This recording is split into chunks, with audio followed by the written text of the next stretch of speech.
A'udzu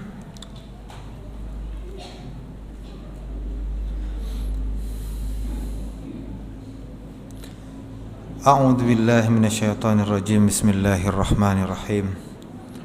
Assalamualaikum warahmatullahi wabarakatuh.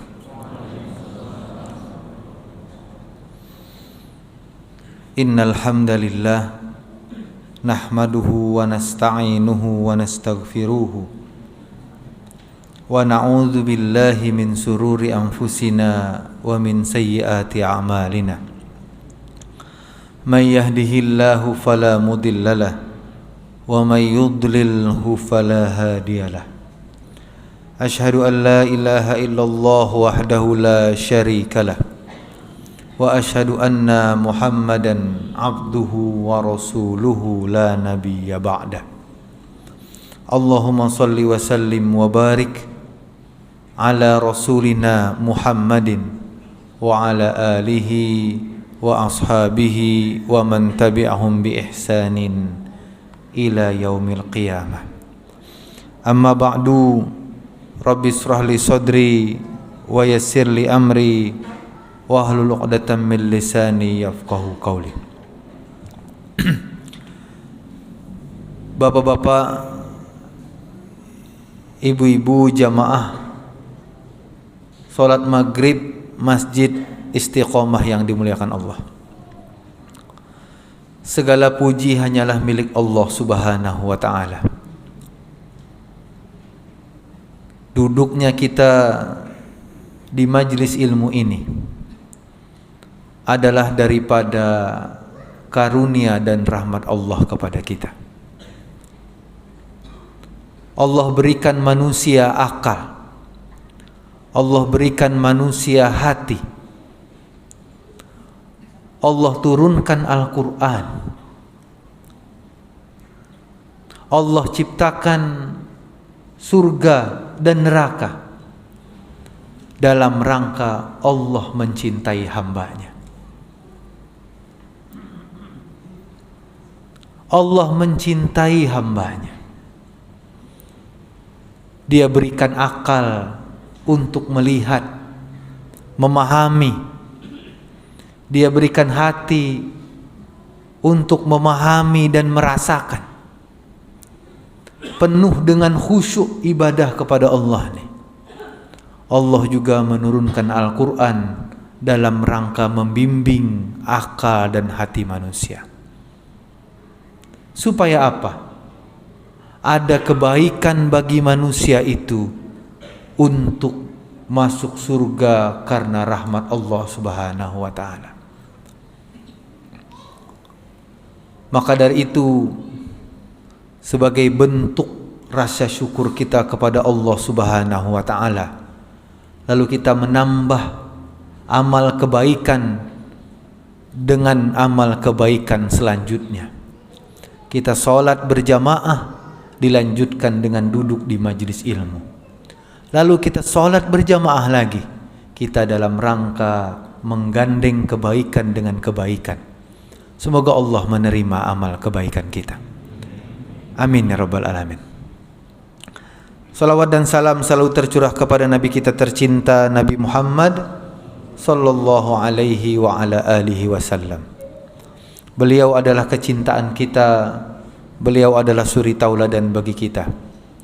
Hendaklah kita sering-sering mengucapkan Allahumma salli ala Muhammad wa ala ali Muhammad.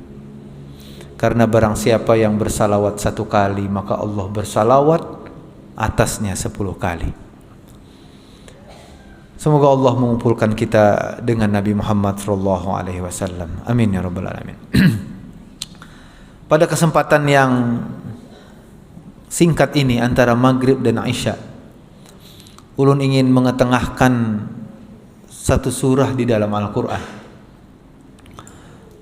Entah kenapa ulun dalam beberapa tahun belakangan ini, ulun ingin berusaha untuk dengan sekuat tenaga dan pikiran untuk memahami pesan-pesan Al-Quran. Karena bagi ulun pribadi dan juga jamaah, Al-Quran itu tidak pernah akan habis digali maknanya. Biar secerdas apapun, datang lagi orang cerdas berikutnya, dia akan menemukan makna yang baru. Datang lagi manusia cerdas selanjutnya, dia akan menemukan makna yang baru. Seperti itu sampai hari kiamat. Karena Al-Quran begitu luas, karena turun daripada kalamullah, Allah yang Maha Esa, Maha Kuasa, Maha berilmu dan segalanya. Maka tidak mungkin akal manusia ini mampu menguasai seluruhnya makna Al-Quran. La ya'lamu ta'wilahu illallah. Tidak ada yang mengetahui takwil daripada Al-Quran itu kecuali Allah sendiri. Maka bagi manusia yang sombong, merasa daripada dia mengetahui takwilnya, itu bagian daripada hawa nafsu manusia. Bapak dan ibu sekalian yang dirahmati Allah, maka pada kesempatan ini ulun ingin membahas satu surah di dalam Al-Quran, yaitu surah An-Najm. An-Najmu itu artinya adalah bintang. Dulu ada peribahasa kalau di pesantren itu Pak, peribahasa orang Arab atau kata mutiara orang Arab. Kun kan najmi la halin nazirin ala sofahatil ma'i fahuwa rafi'un. Jadilah engkau wahai murid-murid itu seperti bintang, walaupun engkau melihat ke bawah di atas air, tetap bintang itu terlihat tinggi. Kalau kita ke atas tinggi Pak, kalau lihat di air pun di bawah juga tetap tinggi. Kun kan nazmi la halin nazirin ala sofahatil ma'i fahuwa rafi'un. Di dalam ayat ini Allah bersumpah, wan najmi idza hawa ma dhalla sahibukum wa ma ghawa wa ma yantiqu anil hawa in huwa illa wahyu yuha. Dan demi bintang yang terbenam, ketika terbenam kawanmu Nabi Muhammad SAW, maksudnya tidak sesat dan tidak pula keliru, dan tidak pula yang diucapkannya itu Al-Quran maksudnya menurut keinginannya, dan tidak lain Al-Quran itu adalah wahyu yang diwahyukan kepadanya. Bapak dan ibu sekalian yang dirahmati Allah, di dalam cerita-cerita tentang surah An-Najm, jadi Al-Quran itu begitu istimewa Pak. Cuma mungkin kita tidak terlalu menganggapnya istimewa. Kita menganggap baca Quran itu pahala, titik. Kita tidak mampu menyelami maknanya dan dahsyat kekuatan kata per kata di dalam Al-Quran. Kita mungkin karena bukan orang Arab, karena kita tidak mampu menyelami kata per kata dari bahasa Al-Quran itu. Di dalam Sirah Nabawiyah, kalau pian boleh cek, nah ini ulun sing haja bawah. Sebentar palah. Ulun sing haja membawa ini supaya pian-pian bagi yang bagi yang hendak menungkar Sirah Nabawiyah, ulun rekomendasikan buku ini. Ulun bukan sponsor, cari aja pian di toko buku ada aja. Ulun kada berjualan buku ini, bukan. Maksud ulun amun pian hendak belajar tentang Sirah Nabawiyah, ini adalah rekomendasi number 1 untuk pian lah. Nah, jadi supaya pian umbah ini bulik ke Gramedia, tukar nih amun kada bisi. Amun sudah bisi, baca, jangan dipajang. Kalau pang misalkan anak dipajang, aku bisi ini, kada sombongnya dengan ilmu itu sia-sia Pak. Sombongnya dengan ilmu itu sia-sia. Nah, di sini ulun di dalam sirah ini diceritakan. Ulun orangnya ganggas Pak ya, jadi harus begamat. Kalau pinat semalam pernah terbalik teh, jadi jangan sampai lagi terbalikan semuanya di sini nih. Makanya kalau ulun berjalan ke mall itu bini ulun selalu, aduh, kalau pindah dadang tegepak, apakah pecah kah, terpaksa menungkari jadinya. Karena orang Banjar ganggas, tahu pindah ganggas lah. Kalau bahasa Indonesianya apa lah? Karta.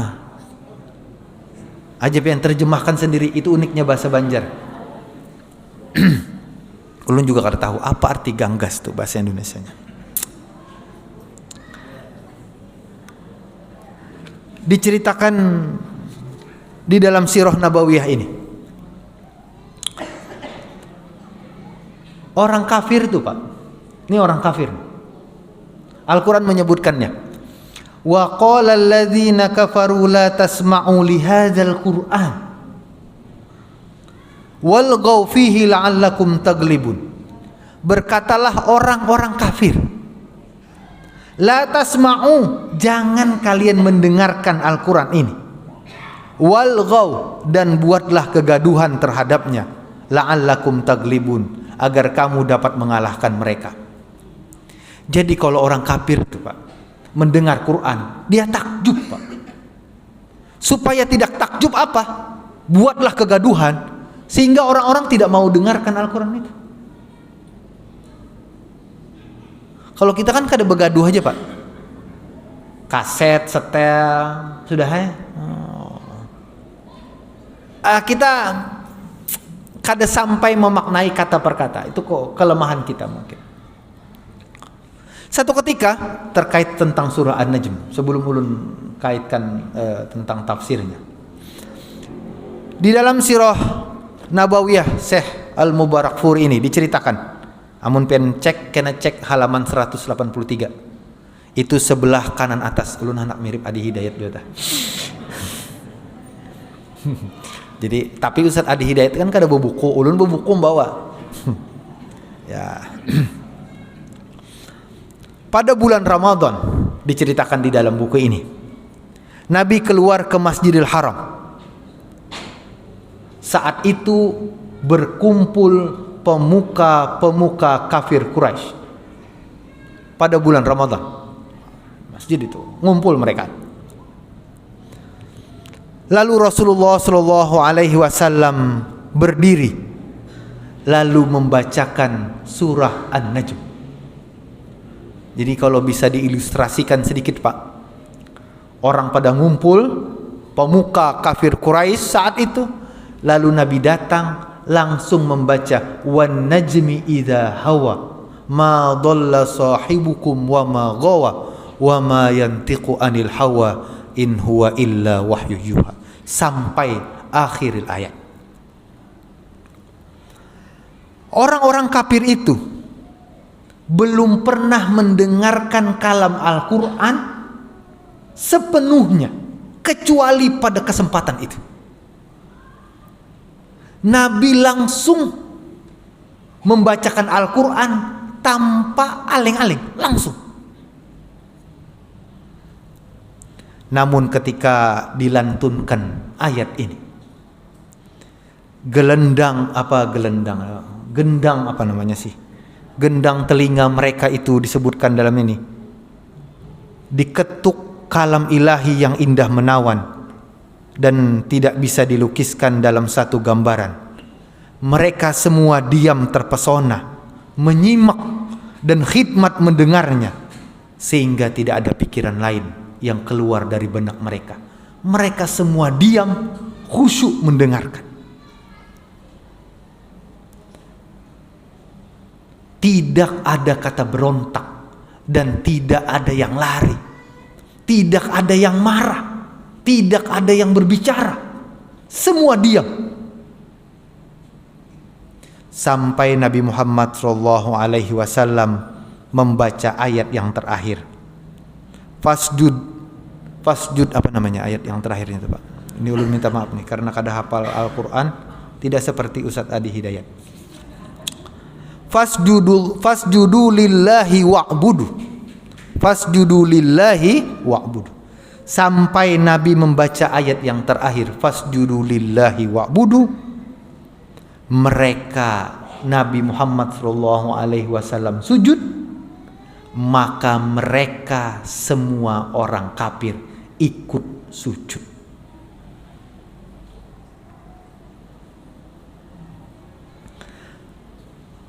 Tak seorang pun di antara mereka yang mampu menguasai diri. Tak mampu. Langsung sujud. Di sini disebutkan sebenarnya sinar-sinar kebenaran telah masuk dalam jiwa orang-orang yang sombong dan selalu mengolok-olok itu. Mereka tidak mampu menahan diri untuk bersujud. Bapak dan Ibu sekalian yang dirahmati Allah. Orang kafir itu mengolok-olok Nabi. Dikatakanlah Al-Quran itu sihir. Nabi itu gila. Penyakit ayat, macam-macam. Tatkala Nabi membacakan di depan mereka, mereka tidak mampu menguasai diri. Begitu menghipnotis bahasa dan kata-kata Al-Quran. Sampai ada yang meriwayatkan, ada yang mengatakan Umayyah bin Khalaf, ada yang mengatakan Utbah bin Rabi'ah. Di antara mereka itu ada satu orang yang tidak mau sujud. Namanya Utbah bin Rabi'ah. Tapi dia tidak mampu menguasai diri. Dia ambil pasir. Dia letakkan pasirnya di atas dahinya.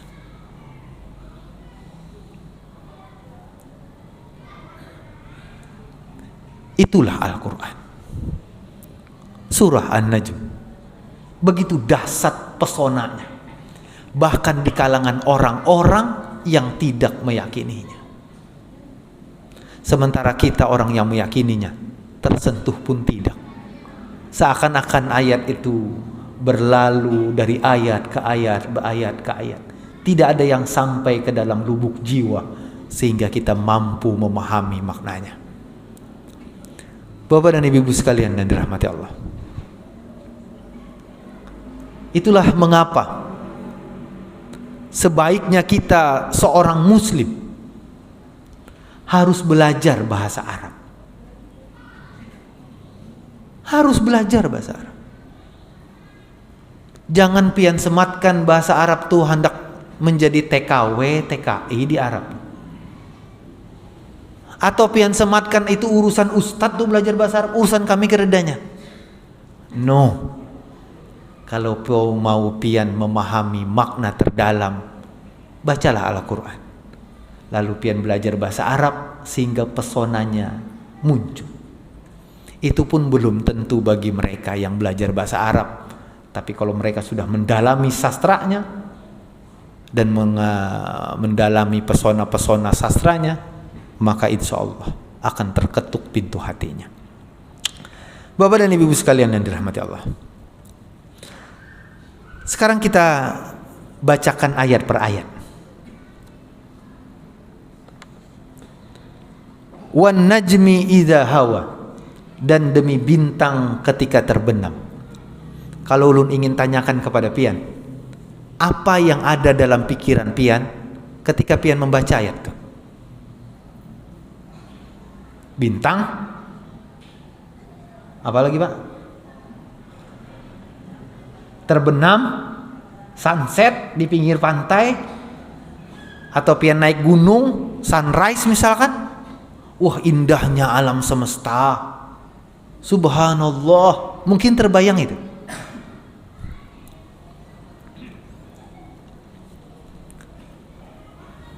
Kalau kita belajar sosiologi bahasa, bagaimana bahasa itu muncul di dalam tengah-tengah masyarakat, kondisi watak, tradisi dan lingkungannya, maka pian akan memahami apa yang dimaksud wan najmi idza hawa. Ulun berusaha secara jujur memikirkan kira-kira apa. Lalu ulun baca, Pak, tafsir Ibnu Katsir. Ulun baca tafsir yang lain.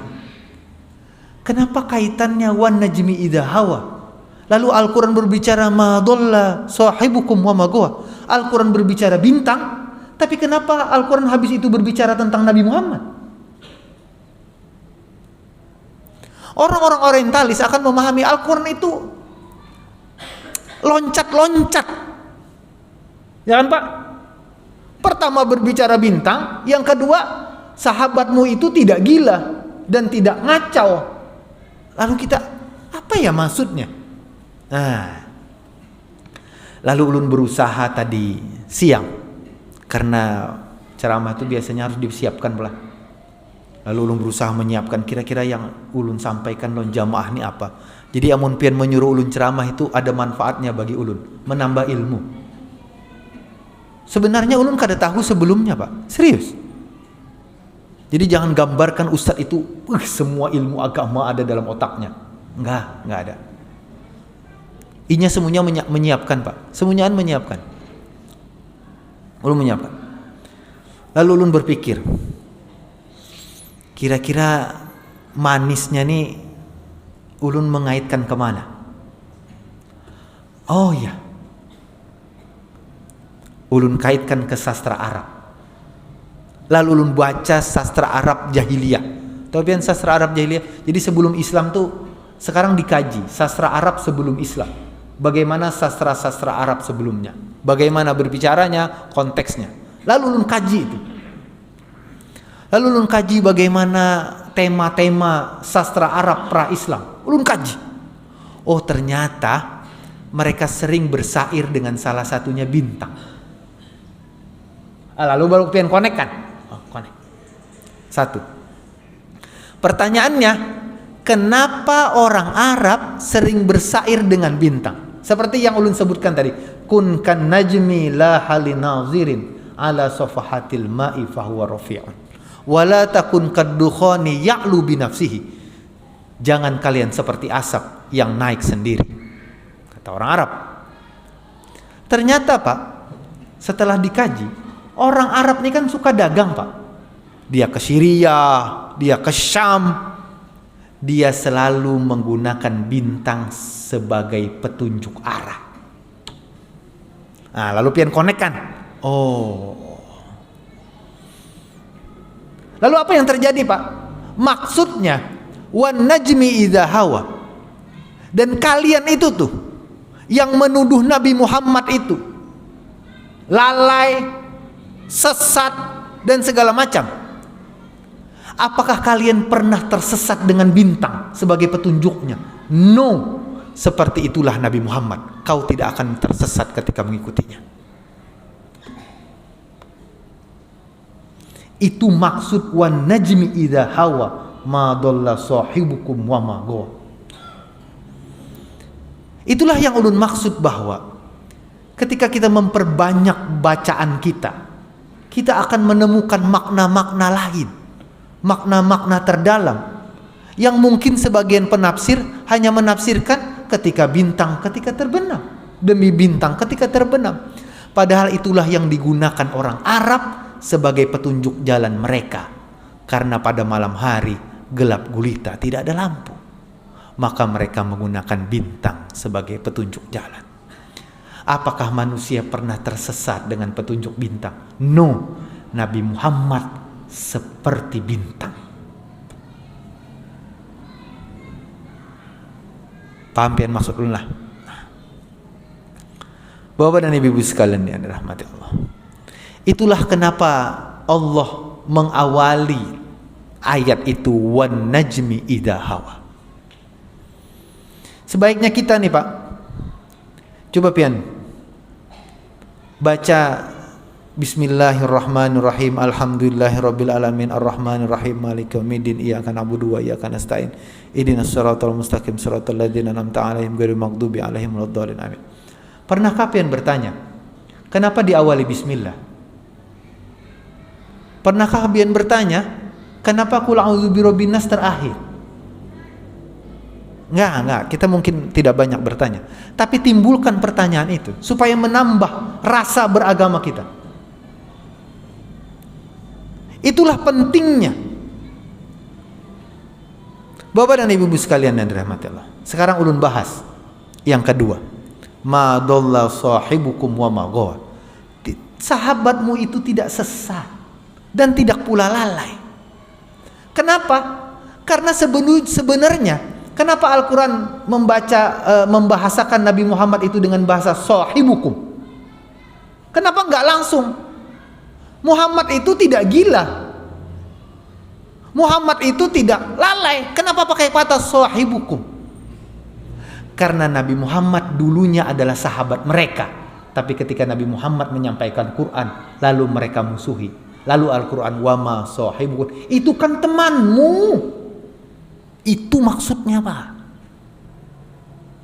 Pian dengan sahabat pian, sahib. Dalam bahasa Arab itu ada sahib, ada rafiq, ada zumala, zamilun dan segala macam dalam bahasa Arab. Tapi kalau sudah sahibukum, sahabat Pak. Pian pernah mendustakan sahabat pian? Pian selalu percaya sahabat. Tapi pian sering mendustakan teman, tapi belum tentu. Karena sahabat pian, orang-orang yang benar pian dekat mengetahui pian itu. Masa sahabatmu ini yang baik denganmu, yang selalu menjalin silaturahmi denganmu, selalu menyantuni anak yatim, tidak pernah berdusta, diberi gelar Al-Amin, tapi kau selalu menuduhnya sesat dan kacau. Al-Quran mengkritik mereka, maka dari itu Nabi tampil di depan mereka dengan membacakan surah An-Najm. Lalu mereka terbungkam mulutnya karena sebelum itu mereka mendustakan Nabi. Pian kadu susah-susah. Pian di tengah orang-orang segala macam. Pian baca aja ayat Al-Quran. Rasa tuh lain. Rasa tuh lain. Karena bagi orang yang mendengar lantunan suaranya aja, mungkin di antara mereka akan terbuka hatinya. Bapak dan Ibu sekalian yang dirahmati Allah. Selanjutnya Pak, wa ma yantiqu anil hawa, dan dia tidak berbicara dengan keinginannya. Apa maksudnya Pak? Orang-orang kafir Quraisy itu menyangka bahwa Nabi itu ada maksud di balik apa yang disampaikannya. Seperti ulun misalkan ceramah nih, lalu ulun buku ya, alhamdulillah kita syukuri banyu putih. Padahal maksud ulun, kenapa banyu putih aja? Gitu maksudnya. Ya kan? Itu namanya bahasa merimbat Pak ya. Nang kayak tadi ulun hanya ingat tadi salah satu kajian di salah satu instansi. Apa tinggi adil dengan ikhlas aja? Tinggian mana adil dengan ikhlas? Apa ulun maksudnya? Ulun kada paham nih. Mencerna ulun. Oh, bagi suami adil, bagi istri ikhlas aja. Paham pian masuknya lah? Nah.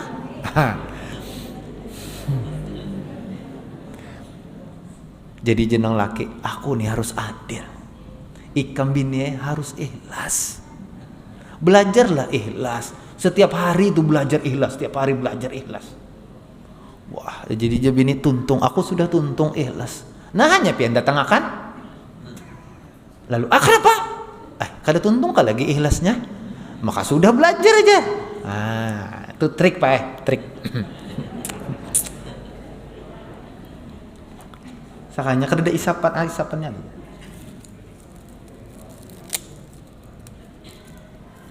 Bismillah. Kita lanjutkan. Sekedar iklan dia tadi. Wa ma yantiqu anil hawa, dan Nabi tidak berbicara. Al-Quran itu maksudnya yang dibicarakan Nabi adalah bagian daripada keinginannya. Enggak. Nabi tidak ada maksud. Tidak ada maksud. Tidak ada tujuan. Coba pian bayangkan. Nabi ditawari kerajaan, ditawari wanita, dan ditawari harta. Nabi tolak. Nabi tolak. Nabi rela-rela berjuang perang Badar bersembunyi di gua Sur, diboikot, diancam dibunuh.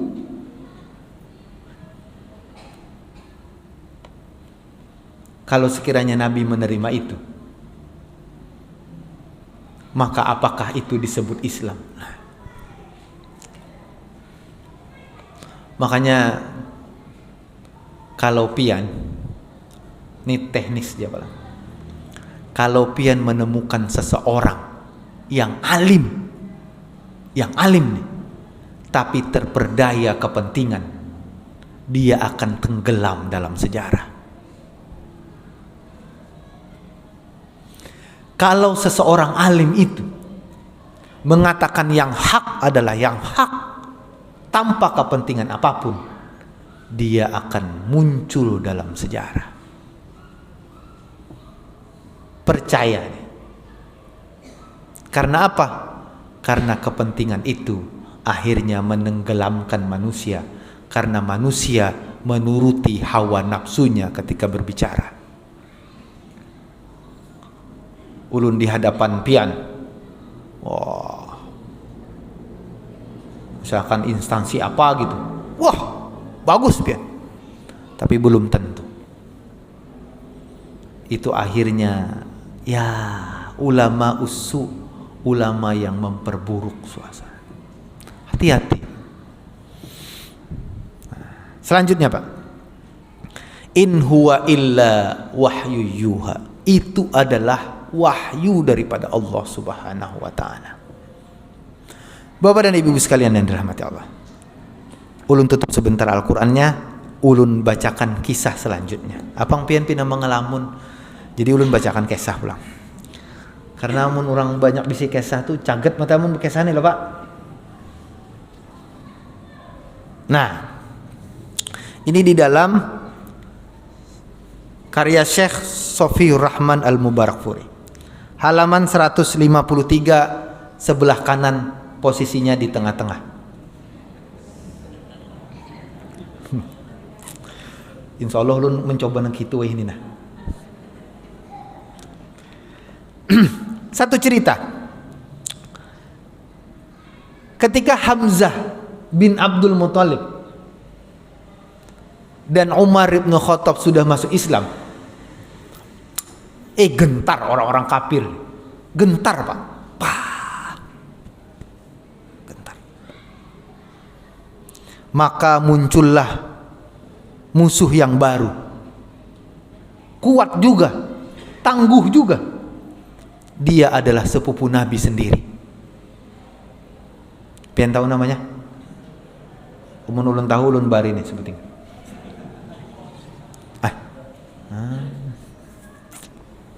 Jangan sepelekan banyunya Pak. Amun pian kehausan mencari apa? Cari banyu pian. Yalah. Namanya Utbah bin Abu Lahab. Berarti sepupu Nabi.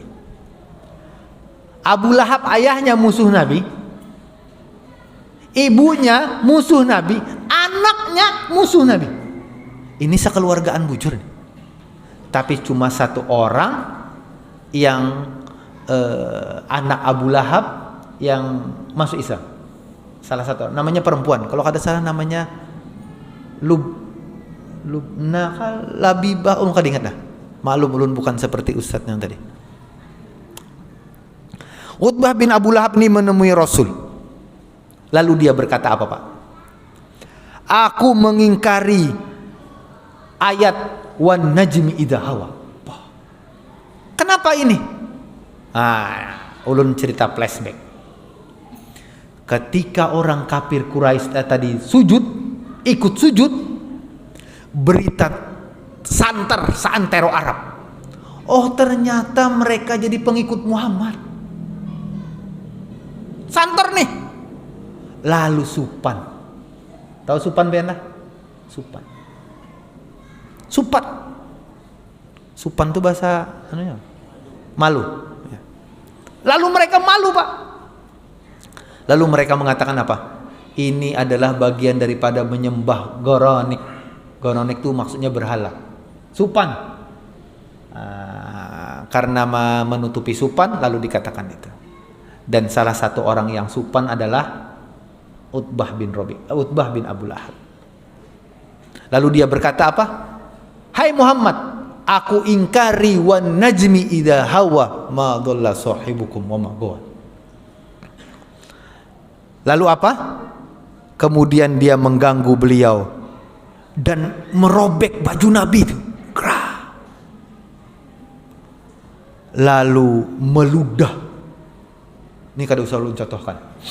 Abang pengen tadi aja. Kada usah lu contohkan, Pak. Lalu meludah. Diriwayatkan di sini, untungnya ludah itu tidak mengenai sasaran. Lalu Nabi berdoa. Ini amalan, Pak. Mun urang meludahi pian, doa. Jangan balas beludah. Ya Allah, buatlah dia dilahap seekor anjing dari ciptaan. Ya Allah, buatlah dia dilahap anjing. Ternyata doa Nabi dikabulkan. Tuh bunyi pakai HP kata. Bagaimana dikabulkannya? Suatu kali Utbah bin Rabi'ah pergi ke kota Syam bersama rombongan orang kafir Quraisy. Pada suatu malam mereka sedang singgah di suatu tempat di Syam. Salah satu tempatnya adalah Az-Zarqah. Ternyata ada seekor singa yang mengelilingi mereka. Jadi rombongan dagang, tiba-tiba ada singa. Berkeliling aja singa. Berkeliling. Saat itulah Utbah berkata, sungguh celaka saudaraku. Demi Allah, singa itu tentu akan memakanku seperti doa yang dibaca Muhammad atas diriku. Singa itu akan membunuhku saat dia ada di Mekah dan aku berada di Syam. Ternyata singa itu tidak memakan yang lain. Dia sibak kerumunan itu. Dia cuma mengejar Utbah bin Abi Lahab. Dia makan dengan lahap.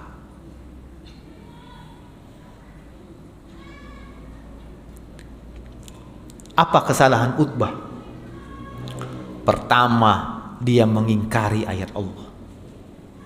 Yang kedua, dia mengingkari Nabi Allah.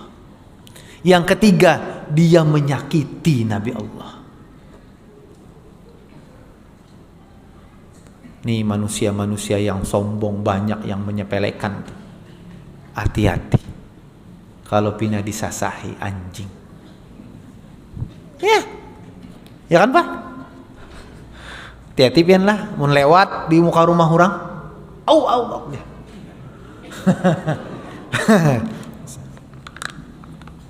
Pen berjauh aja Pak. Kalau pina kepuhunan. Kita lanjutkan Pak. Jadi ini contoh adalah bahwa tidak boleh mengingkari ayat Al-Quran. Selanjutnya kita akan membaca tentang di dalam surah An-Najmi ini. Apa selanjutnya? Selanjutnya adalah tentang wa anna laisa lil insan illa ma sa'a wa anna sa'yahu sawfa yura. Di sini disebutkan alla taziru waziratu wizra ukhra. Sesungguhnya apa?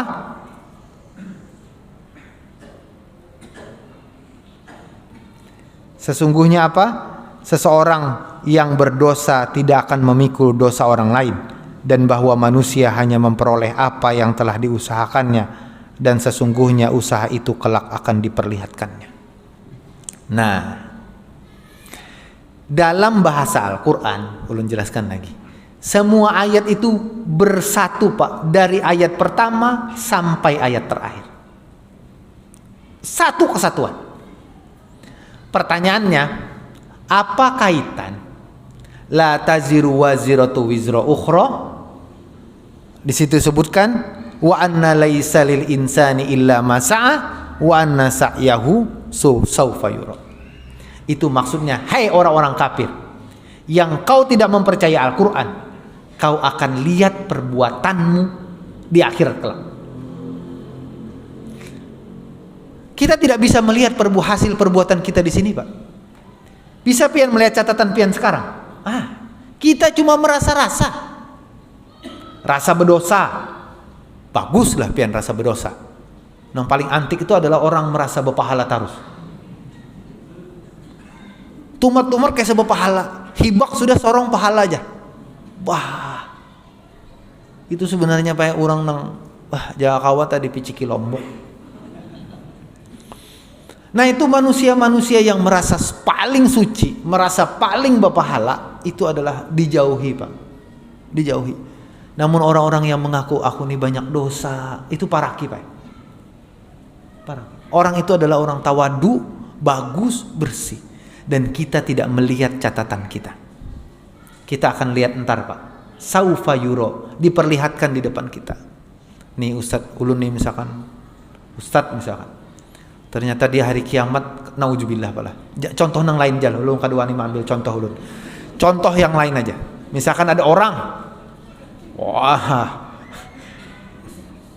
kalau pindah ada nama Aminah kan di sini, begayaan, Pak. Jadi kalau ada orang merasa bagus sudah diri, pian kenal dia bagus di dunia,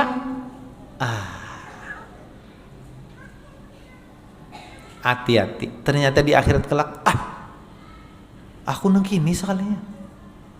Itu sama orang kafir, Pak. Orang kafir ketika di neraka, kan ada baca tuh dalam surah apa tuh? Belum kadingat lagi. Aduh, pelupa sekali ulun nih. Dalam surat itu, dalam ayat itu disebutkan orang kafir itu akan berkata kepada orang-orang beriman ketika masuk di neraka, sama-sama masuk nih. Orang beriman masuk, orang kafir masuk. Lalu juga orang kafir dalam dalam asbabun nuzulnya, cerita masa depannya Nabi menceritakan, sekalinya sama aja leh. Ikam pina mempercayai, pina sumbahyang, sekalinya di neraka juga. Sama ujar orang kafir nih. Lalu Allah murka. Nah, lalu ada ayat turun, ulun kadinget. Nah, insyaallah pada pertemuan selanjutnya ulun bahas tuh. Lalu ayat Allah bersumpah. Allah akhirnya murka terhadap orang-orang yang mengatakan itu. Lalu Allah mengatakan, hai orang-orang yang beriman, masuklah ke dalam surga. Lalu orang kafir mengatakan, seandainya aku seorang muslim. Soalnya yang tinggal cuma kafir. Seburuk-buruk muslim, insya Allah masuk surga. Ulun kada bendakan tenang aja pian lah. Ada wani ulun. Ulun jak ada wani. Tapi kita berdoa kepada Allah. Dengan doa, ya Allah, masukkanlah ulun dan keluarga ulun ke dalam surga tanpa dihisap dan diajab. Jadi pian ulun semunyaan berdapatan nih, langsung masuk. Kada usah dihisap, kada diajab. Kita berdoa kepada Allah semoga kita masuk dalam golongan hamba-hamba Allah yang masuk dalam surga tanpa hisap dan ajab. Nah, mungkin itu saja yang bisa ulun sampaikan. Pada kesempatan yang lain ulun akan bahas dalam surah yang lain. Semoga Allah mengampuni dosa-dosa kita dan dosa-dosa orang tua kita.